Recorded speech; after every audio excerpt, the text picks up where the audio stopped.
Halo semuanya, perkenalkan nama saya Noela Restumorang dari Universitas Pelita Harapan, Fakultas Ilmu Kesehatan, Prodi dan Teknologi Laboratorium Medis, akan membahas tentang anatomi fisiologi manusia ginjal. Dengan mata kuliah Anatomi Fisiologi Manusia oleh Bapak Ahmad Fahuroji, JS, SSI, MSc. Topik yang akan saya bahas yaitu yang pertama pengertian ginjal, yang kedua fungsi ginjal, yang ketiga anatomi kasar ginjal, yang keempat struktur internal ginjal, yang kelima suplai darah, yang keenam pembentukan urin, yang ketujuh konsep clearance, dan yang terakhir konsentrasi urin dan mekanisme pengenceran. Akan menjelaskan apa itu ginjal. Ginjal adalah organ vital dalam tubuh yang berfungsi sebagai organ ekskresi dalam tubuh yang berbentuk mirip kacang dan terletak di belakang perut atau abdomen. Ginjal terletak di kanan dan kiri tulang belakang, di bawah hati dan limpa. Selanjutnya adalah fungsi ginjal. Yang pertama, pengeluaran zat sisa organik. Yang kedua, pengeluaran konsentrasi ion-ion penting. Yang ketiga, pengaturan keseimbangan asam basa tubuh. Yang keempat, pengaturan produksi sel darah merah. Yang kelima, pengaturan tekanan darah. Yang keenam, pengendalian terbatas terhadap konsentrasi glukosa darah dan asam amino darah. Yang ketujuh, pengeluaran zat beracun. Selanjutnya adalah anatomi kasar ginjal. Yang pertama, tampilan. Ginjal adalah organ berbentuk seperti kacang, berwarna merah tua, panjangnya sekitar 12,5 cm atau kurang lebih sebesar kepalan tangan. Setiap ginjal memiliki berat antara 125 sampai 175 gram pada laki-laki dan 115 sampai 155 gram pada perempuan. Yang kedua, lokasi. Ginjal terletak di antara area yang tinggi, yaitu pada dinding abdomen posterior yang berdekatan dengan dua pasang iga terakhir. Organ ini merupakan organ retroperitoneal yang terletak di antara otot-otot punggung dan peritoneum rongga abdomen atas. Tiap-tiap ginjal memiliki sebuah kelenjar adrenal di atasnya. Ginjal kanan terletak agak di bawah dibandingkan ginjal kiri karena ada hati pada sisi kanannya. Yang ketiga, jaringan ikat pembungkus. Setiap ginjal diselubungi 3 lapisan jaringan ikat. Yang pertama, fascia renal adalah pembungkus terluar. Yang kedua, lemak parirenal adalah jaringan adiposa yang terbungkus fascia ginjal. Yang ketiga, kapsul fibrosa atau ginjal adalah membran halus transparan yang langsung membungkus ginjal dan dapat dengan mudah dilepas. Selanjutnya adalah struktur internal ginjal. Yang pertama, hilus atau hilum adalah tingkat kecekungan tepi medial ginjal. Yang kedua, sinus ginjal adalah rongga berisi lemak yang membuka pada hilus.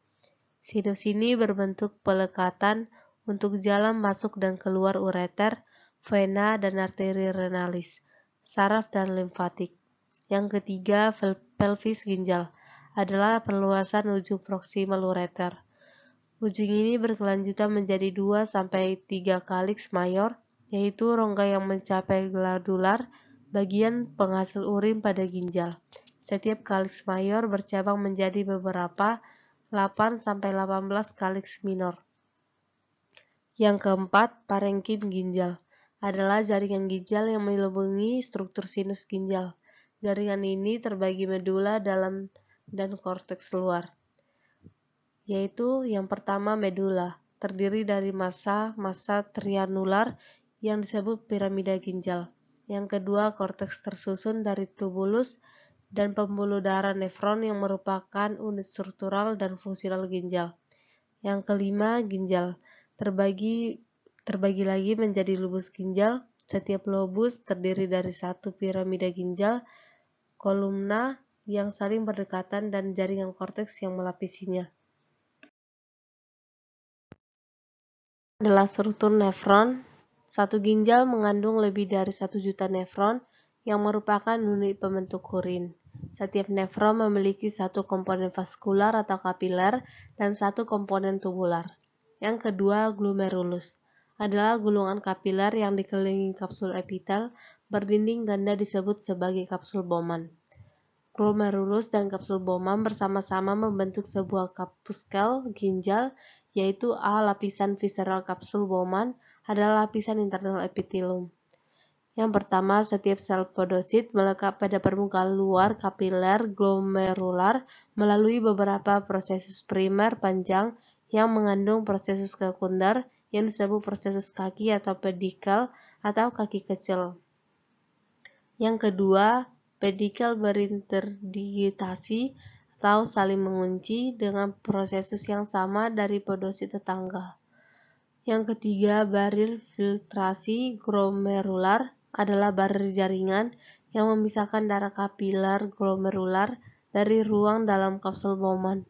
Barir ini terdiri dari endotelium kapiler, membran dasar atau lamina basis kapiler, dan filtration slit.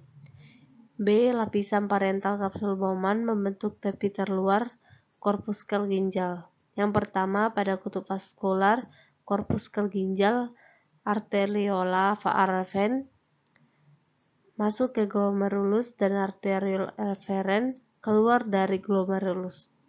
Yang kedua, pada kutub unarius, korpuskel ginjal glomerulus memfiltrasi aliran yang masuk ke tubulus contortus proximal. Yang ketiga adalah tubulus contortus proximal. Panjangnya mencapai 15 mm dan sangat berliku. Pada permukaan yang menghadap ke lumen tubulus ini terdapat sel-sel epitelial kuboid yang kaya akan mikrofilus atau brush border yang memperluas area permukaan lumen. Yang keempat, ansa-Hellel tubulus contortus proximal mengarah ke tungkai descendant ansa-Hellel yang masuk ke dalam medula membentuk lengkungan jepit yang tajam atau lekukan dan membalik ke atas membentuk tungkai ascendant ansa-Hellel.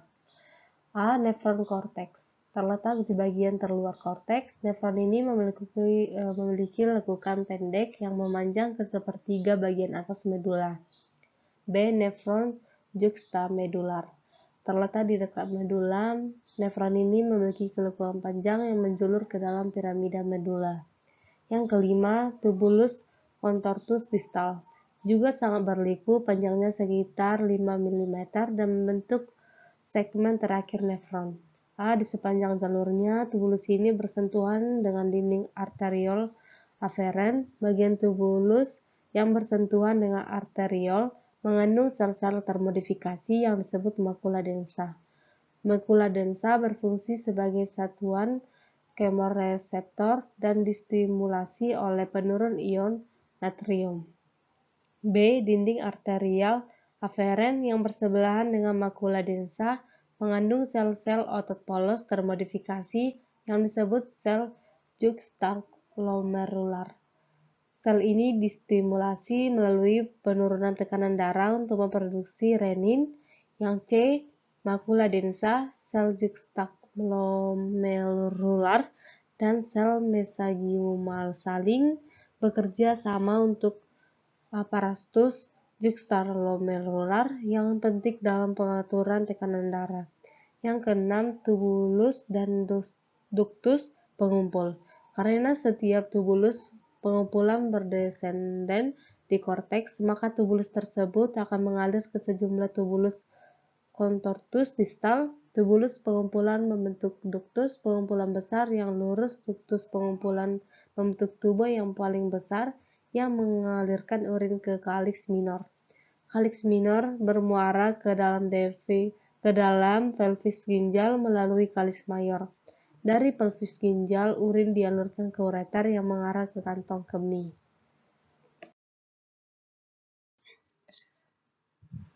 Selanjutnya adalah suplai darah. Yang pertama, arteri renalis adalah percabangan aorta abdomen yang mensuplai masing-masing ginjal dan masuk ke hilus melalui cabang arterior dan posterior. Yang kedua, cabang arterior dan posterior.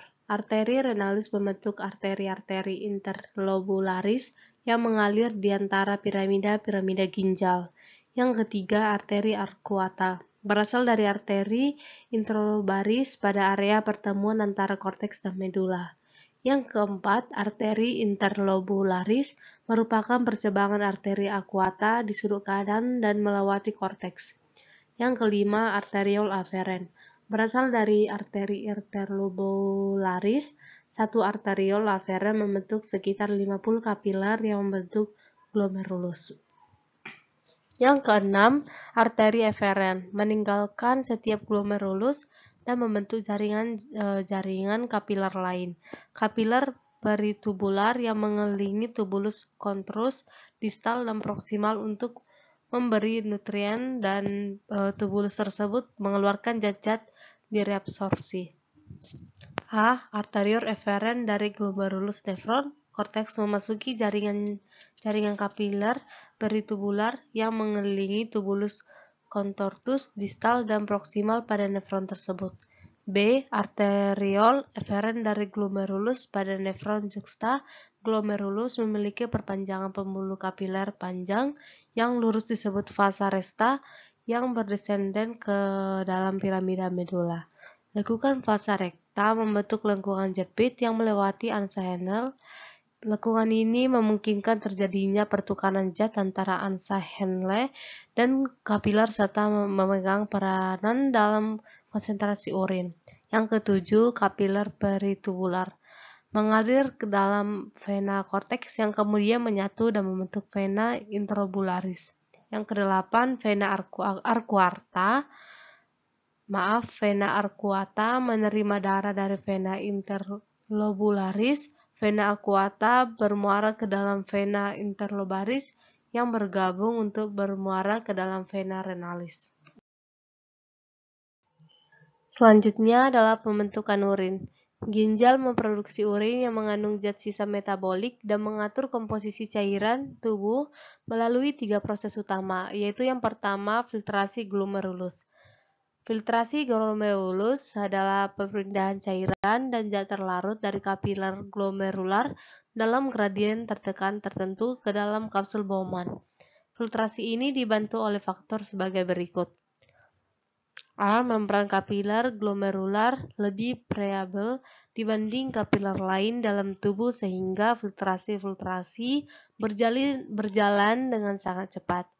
B. Tekanan darah dalam kapiler glomerular lebih tinggi dibandingkan tekanan darah dalam kapiler lain karena diameter arteriol eferen lebih kecil dibandingkan diameter aferen. Mekanisme filtrasi glomerular yaitu A. Tekanan hidrostatik atau darah glomerular mendorong cairan dan zat terlarut keluar dari darah dan masuk ke ruang kapsul Bowman. B. Dua tekanan yang berlawanan dengan tekanan hidrostatik glomerular. Yang pertama, tekanan hidrostatik dihasilkan oleh cairan dalam kapsul Bowman. Yang kedua, tekanan osmotik koloid dalam glomerulus yang dihasilkan oleh protein plasma adalah tekanan yang menarik cairan dari kapsul Bowman untuk memasuki glomerulus. C. Tekanan filtrasi efektif atau effective filtration force atau EVFP adalah tekanan dorong neto. Tekanan ini adalah selisih antara tekanan yang cenderung mendorong cairan keluar dari glomerulus menuju kapsul Bowman atau FFP sama dengan tekanan hidrostatik glomerular dikurang tekanan kapsul ditambah tekanan osmotik koloid glomerular. Kemudian laju filtrasi glomerular atau glomerular filtration rate atau GFR adalah jumlah filtrat yang terbentuk per menit pada semua nefron dari kedua ginjal. Pada laki-laki, laju filtrasi ini sekitar 125 ml per menit atau 180 liter dalam 24 jam, pada perempuan 110 ml per menit. Faktor yang mempengaruhi GFR yaitu A. Tekanan filtrasi efektif. GFR berbanding lurus dengan ESP dan perubahan tekanan yang terjadi akan mempengaruhi GFR. Derajat konstriksi arteriol aferen dan eferen menentukan aliran darah ginjal dan juga tekanan hidrostatik glomerular. Yang pertama, kontriksi arteriol eferen menurunkan aliran darah dan mengurangi laju filtrasi glomerular. Yang kedua, kontriksi arteriol aferen menyebabkan terjadinya tekanan darah tambahan dalam glomerulus dan meningkatkan GVR. B. Autoregulasi ginjal. Mekanisme autoregulasi intrinsik ginjal memecah perubahan aliran darah ginjal dan GVR akibat variasi fisiologis rata tekanan darah arteri.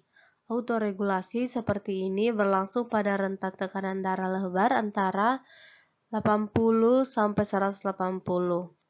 Yang pertama, jika rata tekanan arteri normalnya 100, meningkat, arteriol aferen berkontriksi untuk menurunkan aliran darah ginjal, mengurangi GVR.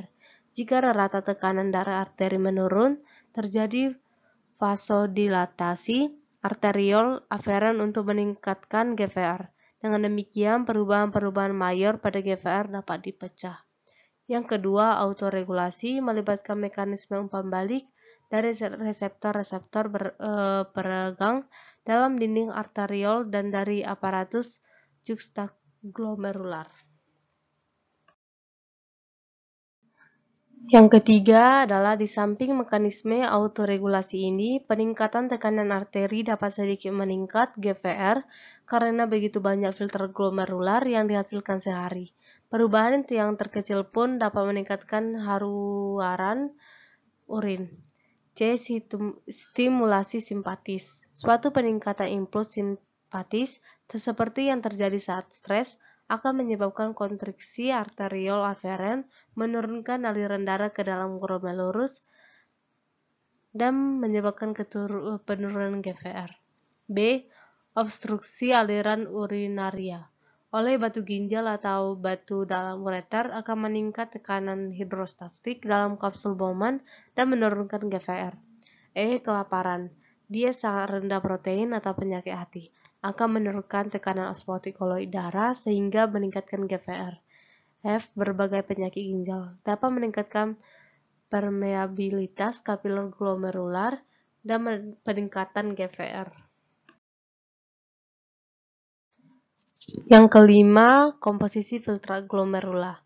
A. Filtra dalam kapsul Bowman identik dengan filtra plasma dalam hal air dan zat terlarut dengan berat molekul rendah seperti glukosa, klorida, natrium, kalium, fosfat, urea, asam urat, dan kreatinin. B. Sejumlah kecil albumin plasma dapat terfiltrasi, tetapi sebagian besar diabsorpsi kembali dan secara normal tidak dapat pada urin. C. Sel darah merah dan protein tidak difiltrasi. Penampakannya dalam urin menandakan suatu abnormalitas. Penampakan sel darah putih biasanya menandakan adanya infeksi bakteri pada traktus urinaria bagian bawah. B. Reabsorpsi tubulus.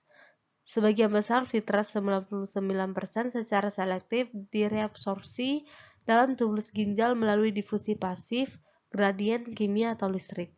Transfer aktif terhadap gradien tersebut atau difusi terfasilitasi sekitar 89% natrium klorida dan air serta semua glukosa dalam asam amino pada filtrat glomerulus diabsorpsi dalam tubulus contortus proximal. Walaupun reabsorpsi berlangsung pada semua nefron. Yang pertama, reabsorpsi ion natrium. A. Ion-ion natrium ditransfer secara pasif melalui difusi terfasilitasi atau dengan karir dari lumen tubulus contortus proximal ke dalam sel-sel epitel tubulus yang berkonsentrasi ion natriumnya lebih rendah. B. Ion-ion natrium ditransfer secara aktif dan dengan dipompa, natrium kalium akan keluar dari sel-sel epitel untuk masuk ke cairan interstitial di dekat kapiler peritubular. Selanjutnya, yang kedua adalah reabsorpsi ion klor dan ion negatif lain. A. Ion natrium positif bergerak secara pasif dari cairan tubulus ke sel dan secara aktif dari sel ke cairan interstisial peritubular akan membentuk ketidakseimbangan listrik yang justru membantu pergerakan pasif ion-ion negatif. B. Ion klor dan bikarbonat negatif secara pasif berdifusi ke dalam sel-sel epitel dari lumen dan mengikuti pergerakan natrium yang keluar menuju cairan peritubular dan kapiler tubular. 3. Reabsorpsi glukosa, fruktosa, dan asam amino. A. Karir glukosa dan asam amino sama dengan karir ion natrium dan digerakkan melalui kontraspor. B. Maksimum transport. Karir pada membran sel tubulus memiliki kapasitas reabsorpsi maksimum untuk glukosa, berbagai jenis asam amino, dan beberapa zat terabsorpsi lainnya. Jumlah ini dinyatakan dalam maksimum transport. C. Maksimum transport atau TM.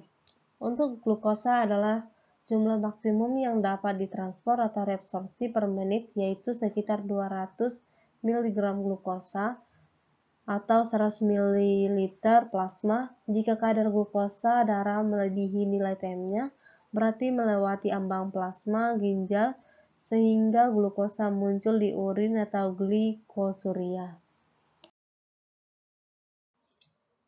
Yang keempat adalah reabsorpsi air. Air bergerak bersama ion natrium melalui osmosis. Ion natrium berpindah dari area berkonsentrasi air tinggi dalam lumen tubulus contortus proksimal ke area berkonsentrasi air rendah dalam cairan interstisial dan kapiler peritubular. Yang kelima, reabsorpsi urea. Seluruh urea yang terbentuk setiap hari difiltrasi oleh glomerulus. Sekitar 50% urea secara pasif direabsorpsi. Dengan demikian, 50% urea yang difiltrasi akan diekskresi dalam urin. Yang keenam, reabsorpsi ion organik lain seperti kalium, kalsium, fosfat, dan sulfat, serta sejumlah ion organik adalah melalui transfer aktif. C. Mekanisme sekresi tubular adalah proses aktif yang memindahkan zat keluar dari darah dan kapiler peritubular melewati sel-sel tubular menuju cairan tubular untuk dikeluarkan dalam urin.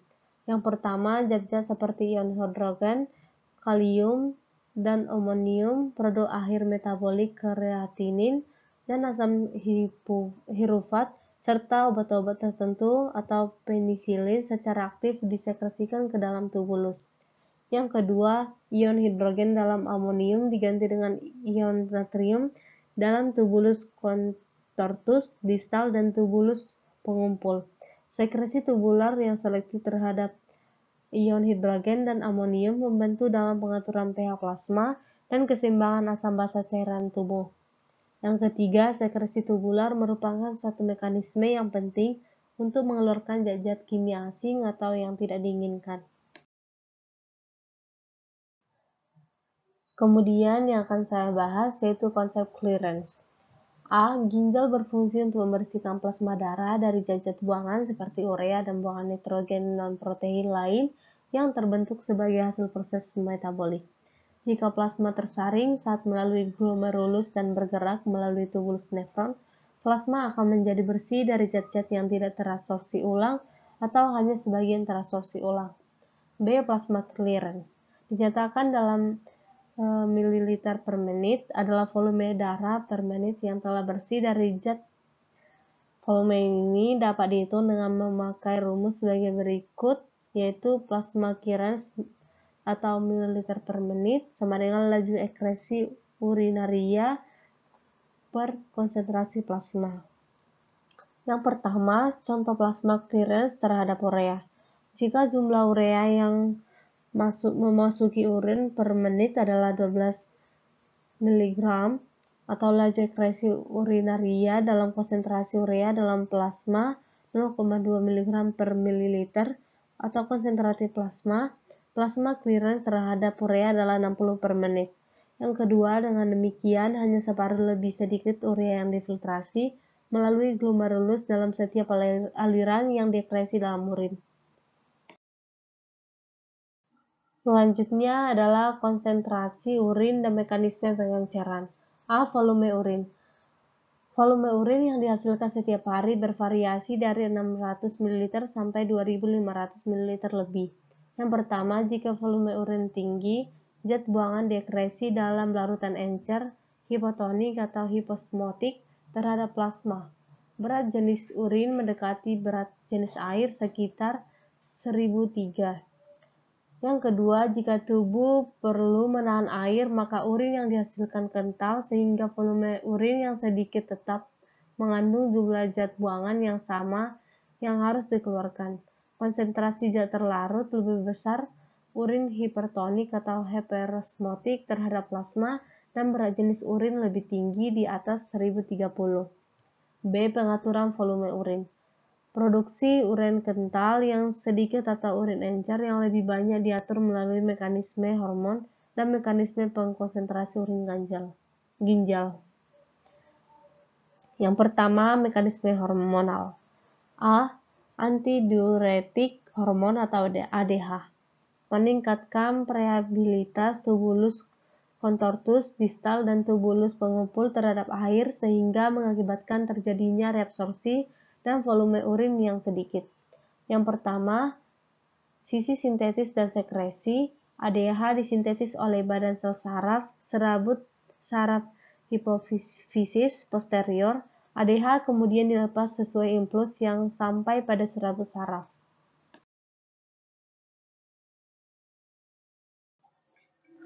Yang kedua adalah stimulus pada sekresi ADH. A. Osmotik. Yang pertama, neuron hipotalamus adalah osmoreseptor dan sensitif terhadap perubahan konsentrasi ion natrium, serta zat terlarut lain dalam cairan intraselular yang menyelubunginya. Yang kedua, peningkatan osmolaritas plasma, seperti yang terjadi saat dehidrasi, menstimulasi osmoreseptor untuk mengirim impuls ke kelenjar hipofisis posterior agar melepas ADH. Air direabsorpsi kembali dari tubus ginjal sehingga dihasilkan urin kental dengan volume sedikit. Yang ketiga, penurunan osmolaritas plasma mengakibatkan berkurangnya ekskresi ADH, berkurangnya reabsorpsi air dari ginjal, dan produksi urin encer yang banyak. B. Volume dan tekanan darah.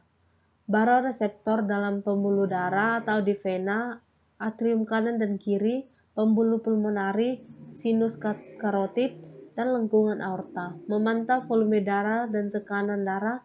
Penurunan volume dan tekanan darah meningkat sekresi ADH. Peningkatan volume dan tekanan darah menurunkan sekresi ADH. C. Faktor lain, nyeri, kecemasan, olahraga, analgesik, narkotik, dan barbiturate. Peningkatan sekresi ADH, alkohol menurunkan sekresi ADH. B. Aldosteron adalah hormon steroid yang disekresikan oleh sel-sel korteks kelenjar adrenal. Hormon ini bekerja pada tubulus distal dan ductus pengumpulan untuk meningkatkan absorpsi aktif ion natrium dan sekresi ion kalium. Mekanisme regin-angiotensin aldosteron yang meningkatkan retensi air dan garam. Yang kedua, sistem arus bolak-balik dalam Ansa-Henel dan Vasaretka memungkinkan terjadinya reabsorpsi osmotik air dalam tubulus dan duktus pengumpul ke dalam cairan interstisial medularis yang lebih kental di bawah pengaruh ADH. Reabsorpsi air memungkinkan tubuh untuk menahan air sehingga urin yang disekresikan lebih kental dibanding cairan tubuh normal. C. Sistem arus bolak-balik ganda dalam Ansa-Henel. Yang pertama, sistem arus bolak-balik adalah salah satu sistem yang aliran masuknya atau inflow ke dalam tuba terbentuk U seperti Ansa-Henel yang mengalir berdekatan dan secara paralel menuju arah berlawanan dengan aliran keluar atau outflow dari tuba. Sistem arus bolak-balik dibantu dengan transfer aktif. Yang kedua, karena filtra glomerular isoosmotik masuk dan mengalir melalui Ansa-Henel.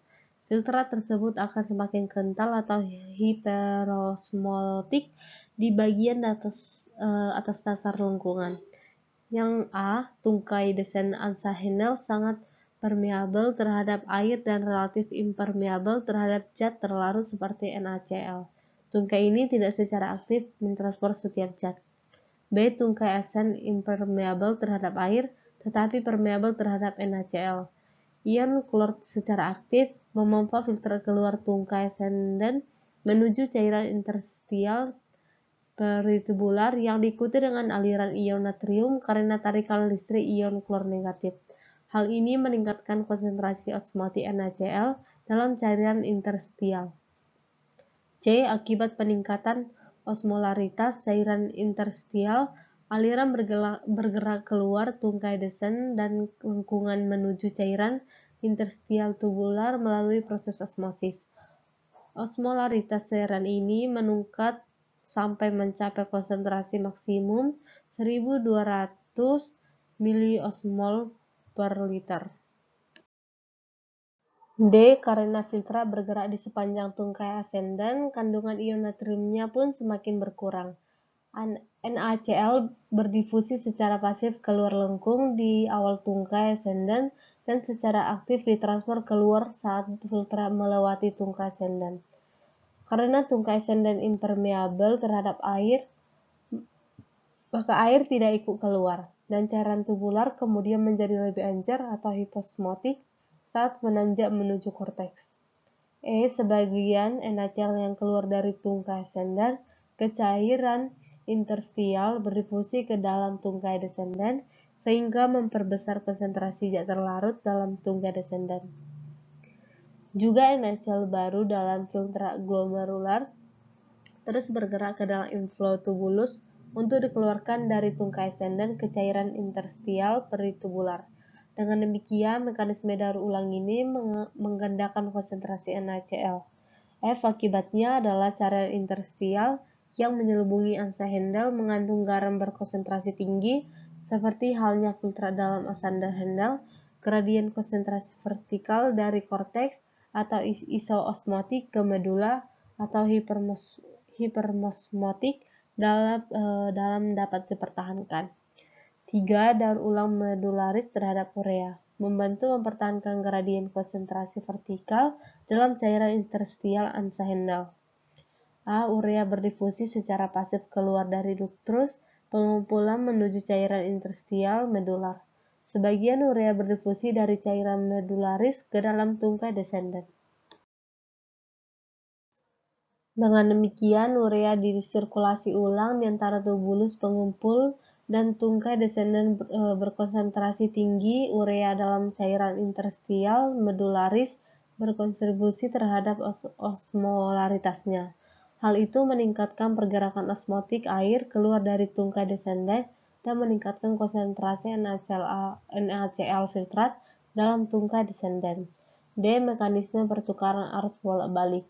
Dalam pembuluh darah dan tubulus ginjal membantu mekanisme arus bolak-balik ganda jika sirkulasi darah mengeluarkan zat terlarut dari cairan ekstraselular medular, gradien konsentrasi tidak dapat dipertahankan. Gradien hipermolaritas vertikal tidak terganggu dengan sirkulasi darah karena alasan sebagai berikut. Yang pertama, kapiler vasa recta berfungsi sebagai penukaran arus bolak-balik karena aliran darah di sekitar angsa Hendel berlawanan arah aliran filtrat di sekitar lengkung tersebut. Yang kedua, dinding vasa recta permeabel terhadap NaCl dan air. Saat darah mengalir menuruni pembuluh descendant vasa recta yang paralel terhadap tungkai ascendant tubulus, darah menjadi hiperosmotik karena darah menarik ion natrium dan klor serta kehilangan sebagian air. Di dasar lengkungan kapiler, osmolaritas plasma identik dengan osmolaritas yang menyelubungi cairan interstial. Yang ketiga, ketika darah mengalir balik ke pembuluh ascendant vasa recta yang paralel dengan tungkai descendant tubulus, garam berdifusi kembali ke kapiler dan air juga masuk kembali ke pembuluh. Osmolaritas darah menurun karena darah mengalir menuju korteks. Yang keempat, karena pertukaran pasif garam dan air di antara vasa recta dan cairan interstial medular, serta fakta yang menunjukkan aliran darah dalam vasa recta relatif terlambat. Darah yang meninggalkan medula hanya sedikit hiperosmotik terhadap darah arteri, gradien konsentrasi dalam cairan ekstraselular medular dipertahankan. Ekresi urin kental. Yang pertama, filtrat hipoosmotik atau encer. Dalam tungkai ascendant angsa Hendel, masuk ke tubulus contortus distal dan mengalir menuruni ductus pengumpul menuju ureter. Akibat sistem arus bolak-balik cairan interstial yang menyelubungi ductus pengumpul menjadi hiperosmotik dan terbentuk gradien konsentrasi yang diperlukan untuk osmosis air keluar dari duktus. Yang kedua, duktus pengumpul impermeabel terhadap jika tidak adanya ADH.